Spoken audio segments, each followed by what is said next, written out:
नमस्कार दोस्तों, मैं डॉक्टर आकाश कोटनाला। इस लेक्चर में हम मीमांसा दर्शन के आचार्य कुमारिल भट्ट एवं उनके शिष्य प्रभाकर, इन दोनों के बीच में जो मतभेद हैं, इन विषयों पर हम यहाँ पर चर्चा करने वाले हैं। हमने इससे पिछले एक लेक्चर में चर्चा की थी कि कुमारिल भट्ट एवं उनके शिष्य जो आचार्य प्रभाकर थे, दोनों में मतभेद होने के कारण दोनों के अलग अलग संप्रदाय बने। तो इस विषय पर हम यहाँ पर चर्चा करेंगे कि कौन कौन से मतभेद थे जिसके कारण दोनों के जो संप्रदाय थे वह अलग अलग थे। तो प्रथम हम यहाँ पर दोनों के मतभेद यहाँ पर जाने, उससे पूर्व आपको ध्यान रखना है कि कुमारिल भट्ट हो या फिर आचार्य प्रभाकर, दोनों के दोनों मीमांसा दर्शन के प्रखर आचार्य माने जाते हैं। जो इस दर्शन के मूल जो आचार्य हैं वह जैमिनी हैं, और आचार्य जैमिनी ने जो मीमांसा सूत्र है उस पर भाष्य जो कि सबर स्वामी का हमें भाष्य प्राप्त होता है, और सबर स्वामी जी का जो भाष्य है इस पर कुमारिल भट्ट और आचार्य प्रभाकर, इन दोनों की टीकाएं हमें प्राप्त होती हैं। तो यहाँ पर हमें देखना है कि जो कुमारिल भट्ट हैं, आप देखेंगे प्रभाकर कुमारिल के शिष्य थे। तो जो प्रभाकर थे यह कुमारिल के शिष्य थे, कुमारिल भट्ट के शिष्य थे। कुमारिल भट्ट के दो शिष्य थे, एक थे प्रभाकर और एक थे मंडन मिश्र। मंडन मिश्र जैसे कि हमने पूर्व में देखा था कि शंकराचार्य जी के साथ में जब उनका शास्त्रार्थ हुआ था तो उनसे हार गए थे। तत्पश्चात उन्होंने कुमारिल भट्ट जी को छोड़ करके शंकराचार्य जी का शिष्यत्व ग्रहण किया और सुरेश्वराचार्य के नाम से जाने गए। यहाँ पर ध्यान रखना है कि ये इनके शिष्य तो थे, लेकिन दोनों में कुछ सिद्धांतों को लेकर मतभेद थे। तो कुछ सिद्धांतों पर दोनों की अलग अलग मान्यता थी, इसलिए इनके संप्रदाय भी अलग बने। जैसे कि आप देखेंगे मतभेद होने के कारण कुमारिल एवं प्रभाकर के अलग अलग संप्रदाय बने। कुमारिल भट्ट का भाट्ट संप्रदाय है एवं प्रभाकर का गुरु संप्रदाय है।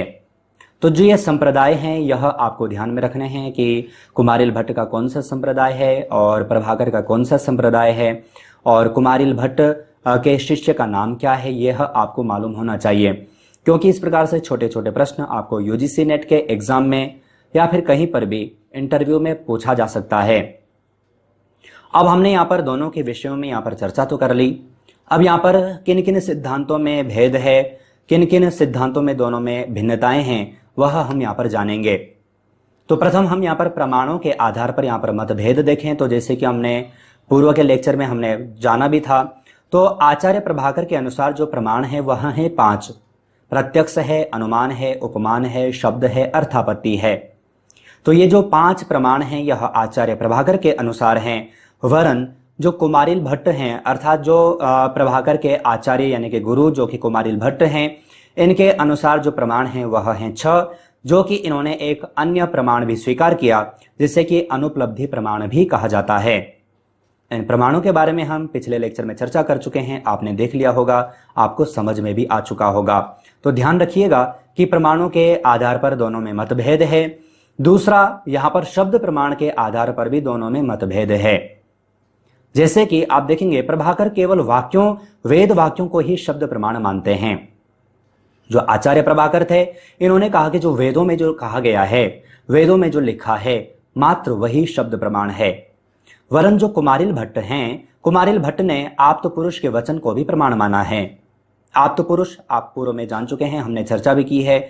आप्त पुरुष अर्थात जो श्रेष्ठ व्यक्ति हैं, श्रेष्ठ पुरुष हुए हैं, उनके जो वचन हैं उन्हें हम आप्त पुरुष अर्थात आप्त वचन कहते हैं। तो जो कुमारिल भट्ट हैं, इन्होंने वेद वाक्यों को तो माना ही है शब्द प्रमाण, वरन आप्त पुरुष के वचन को भी यहाँ पर इन्होंने प्रमाण स्वीकार किया। जबकि आचार्य प्रभाकर केवल वेदों को ही, वेद वाक्यों को ही शब्द प्रमाण स्वीकार करते हैं। हमने इस विषय पर पूर्व में चर्चा की है कि यह जो दर्शन है पूरा का पूरा वेदों पर ही आधारित है। वेदों में जो कहा गया है वही यह दर्शन प्रतिपादित करता है। हमने जाना कि यह जो दर्शन है यह कैसा है, कर्मकांडी है। तो ये आपको यहाँ पर जानना है कि शब्द प्रमाण के रूप में भी दोनों में मतभेद थे। आगे अगर जो हम यहाँ पर देखें तो आत्मा की चेतना में भी यहाँ पर इन्होंने मतभेद स्वीकार किए हैं। दोनों के अलग अलग मतभेद थे। जैसे कि आप देखेंगे कि प्रभाकर के अनुसार चेतना आत्मा का आगंतुक गुण है, जबकि कुमारिल भट्ट कहते हैं कि जो चेतना है वह आत्मा का स्वाभाविक धर्म है। जब हमने आत्मा के विषय में भी हमने यहाँ पर जाना था मीमांसा दर्शन के अनुसार, तो वहां पर भी हमने इस विषय पर चर्चा की थी। जो आचार्य प्रभाकर हैं वह कहते हैं कि जब आत्मा शरीर मन बुद्धि इंद्रिय के साथ में जुड़ती है तब जाकर के उसमें चेतना आती है। अर्थात चेतना क्या है? आत्मा का आगंतुक गुण है, अर्थात बाद में यह गुण आता है। जबकि कुमारिल भट्ट कहते हैं कि जो यह चेतना है यह आत्मा का स्वाभाविक धर्म है, अर्थात उसमें विद्यमान ही होता है। तो आत्मा की चेतना के रूप में भी दोनों में मतभेद है, तो यह भी हमें जानना जरूरी है। इसके अलावा पदार्थों के रूप में भी दोनों में मतभेद हैं। जैसे कि यहाँ पर आप देखेंगे प्रभाकर के अनुसार जो पदार्थ हैं वह हैं 8, जबकि कुमारिल भट्ट के अनुसार पदार्थों की संख्या मात्र 6 ही है। तो यहाँ पर भी हमें अर्थात पदार्थों में भी यहाँ पर भिन्नता हमें प्राप्त होती है। वैसे पदार्थों के जो मूल जो दर्शन हैं वह हमने देखा है वैशेषिक और न्याय, ये दर्शन दोनों दर्शन पदार्थ से संबंधित हैं। आपने ये कोर्स परचेस किया है तो यहाँ पर आपको ये सब जानने को मिलता भी है। आपको बता दें कि आप इस कोर्स को अगर जो आपने परचेस किया है तो 9 के 9 दर्शन आपको यहाँ पर दिए गए हैं और पूरा आपको यहाँ पर प्रमाण भी पढ़ने को मिलते हैं और सभी दर्शनों के सभी सिद्धांत भी पढ़ने को मिलते हैं। साथ ही आपको टेस्ट सीरीज भी यहाँ पर दी गई है।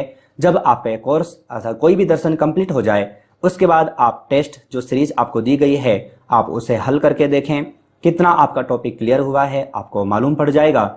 और कहीं पर भी कोई भी डाउट अगर जो होता है तो आप चैट सपोर्ट पर जाकर के हमसे कांटेक्ट भी कर सकते हैं।